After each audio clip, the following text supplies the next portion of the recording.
বিশ্বের top goalkeeper Emiliano Martinez. 2022 বিশ্বকাপের পর যে একজন খেলোয়াড় নিজের অবস্থান পাকা করেছে সে হলো এমি মার্টিনেজ।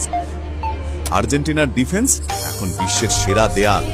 ক্রিস্টিয়ান রোমেরো বিশ্বের টপ ডিফেন্ডার, লিসান্দ্রো মার্টিনেজ স্টিলের মতো শক্ত, মলিনা ধারাবাহিক পারফর্মার, তাগলিয়াফিকো অভিজ্ঞ ও স্থিতিশীল, Otamendi leadership, Paredes deep line defensive shield. Romero plus Lisandro সমান সমান দুটি লোহার দরজা।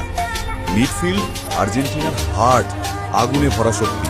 এনজো ফার্নান্ডেজ 2022 বিশ্বকাপের বেস্ট ইয়াং প্লেয়ার, আজ চেলসি ক্যাপ্টেন। অ্যালেক্সিস ম্যাকঅ্যালিস্টার লিভারপুলের হার্টবিট, মাঠ থেকে পুরো খেলা নিয়ন্ত্রণ করেন।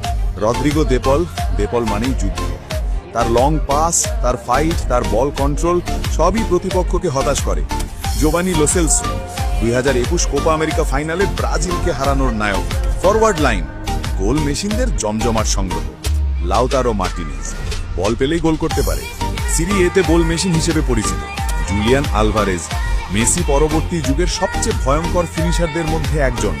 থিয়াগো আলমাদা তার প্রতিভা অসাধারণ, ফ্রি কিকে যেন ছোট মেসি। ফ্রাঙ্কো মাস্তান্তুনি রিয়াল মাদ্রিদের উঠন্ত সুপারস্টার, খুব শীঘ্রই সে হবে আর্জেন্টিনার বড় নাম। আর সব শেষে লিওনেল মেসি, ফুটবল ইতিহাসের সেরা খেলোয়াড়, তার উপস্থিতি দলের সবচেয়ে বড় শক্তি। মেসি মাঠে থাকলে আর্জেন্টিনার জয়ের সম্ভাবনা 50% বেড়ে যায়। বিশ্বকাপে এমন ম্যাজিক আর কার আছে?